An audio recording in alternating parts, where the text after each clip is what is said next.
عالمی ادارہ صحت کے مطابق پاکستان میں تیزی سے پھیلنے والے کینسر میں چھاتی کا کینسر یعنی بریسٹ کینسر، منہ کا کینسر، پھیپھڑوں کا کینسر اور اس کے علاوہ خون کا کینسر یعنی بلڈ کینسر شامل ہیں۔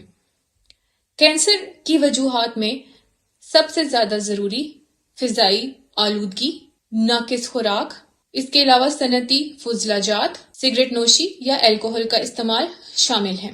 کیا آپ ان وجوہات کو ختم کر سکتے ہیں؟ نہیں۔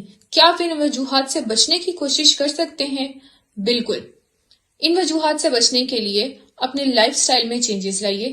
اگر آپ تمباکو نوشی یا الکوہل کا استعمال کرتے ہیں تو یہ استعمال منقطع یعنی ختم کیجیے۔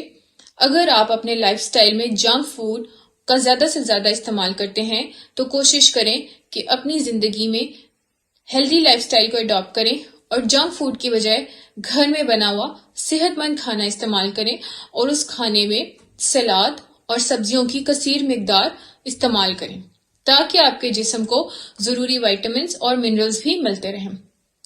فضائی آلودگی سے بچنا بہت مشکل ہے، لیکن باہر جاتے ہوئے کوشش کریں کہ آپ ماسک کا استعمال کریں۔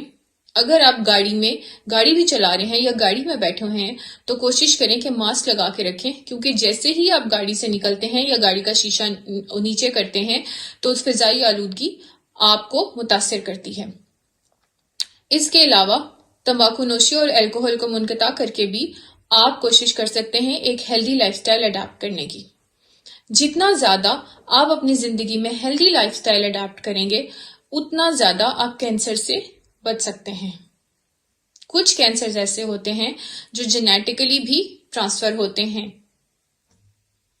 کینسر کی فوری علامات میں کچھ علامات اس طرح سے ہیں، جیسے رات کو بہت زیادہ پسینہ آنا یا بخار ہونا، جسم میں مختلف جگہوں سے خون کا بہنا جیسے ناک سے یا منہ سے یا پخانے والی جگہ سے۔ اس کے علاوہ بہت زیادہ کمزوری یا نکاہت محسوس ہونا بھی کینسر کی علامات میں شامل ہے۔ وزن میں خاطر خواہ کمی کینسر کی وجوہات اور علامات میں سے ایک ہے۔ جب بھی آپ کو جسم میں کہیں بھی غیر معمولی سوجن یا گلٹی نظر آئے، وہ بھی کینسر کی علامات کو ظاہر کرتی ہیں۔ کوشش کریں کہ اپنے قریبی ترین ڈاکٹر سے رجوع کریں اور اپنے ڈاکٹر کی مشورے کے مطابق اپنے ٹیسٹ کروائیں۔ کینسر کے علاج کے لیے مختلف ٹریٹمنٹ آپشنز استعمال میں لائے جاتے ہیں، جیسے کہ کیمو تھراپی، ریڈیو تھراپی اور سرجری۔ کچھ کینسرز ایسے ہوتے ہیں جو صرف کیمو تھراپی اور ریڈیو تھراپی کے استعمال میں لانے سے بہتر ہو جاتے ہیں، جبکہ کچھ کینسرز ایسے ہوتے ہیں جن میں تینوں ٹریٹمنٹ آپشنز کو استعمال میں لا کے مریض کا علاج کیا جاتا ہے۔ کیمو تھراپی میں جو ادویات دی جاتی ہیں وہ اورلی یا آئی وی دی جاتی ہیں۔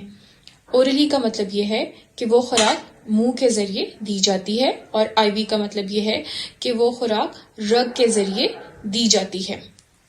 کیمو تھراپی کے علاوہ ریڈیو تھراپی بھی کینسر کے علاج کے لیے استعمال میں لائی جاتی ہے۔ یہ شعاعوں کے ذریعے علاج کرنے کا طریقہ ہے۔ اگر کیمو تھراپی اور ریڈیو تھراپی سے مریض کو خاطر خواہ فرق نہ پڑ رہا ہو اور ڈاکٹر کو ایسا محسوس ہو کہ اس پیشنٹ کی سرجری کرنا ضروری ہے تو سرجیکل ٹریٹمنٹ آپشنز کو بھی بروئے کار لایا جاتا ہے۔ اس طرح کینسر پیشنٹس کا علاج کیمو تھراپی، ریڈیو تھراپی اور سرجری کے تھرو کیا جاتا ہے۔ جیسا کہ میں نے آپ کو پہلے بتایا کہ کچھ کینسرز ایسے ہیں جن میں اس میں سے کوئی ایک طریقہ علاج یا دو طریقہ علاج استعمال کیے جا سکتے ہیں، یا کچھ کینسرز ایسے ہیں جن میں all the three modes of treatment can be used۔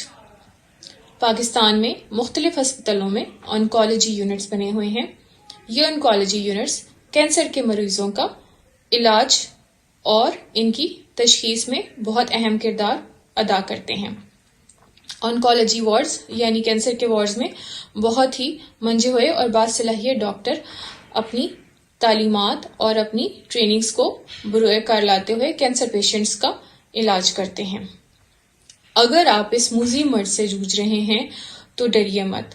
بہت سے لوگ کینسر سے ریکور کر کے زندگی کی طرف واپس آ جاتے ہیں۔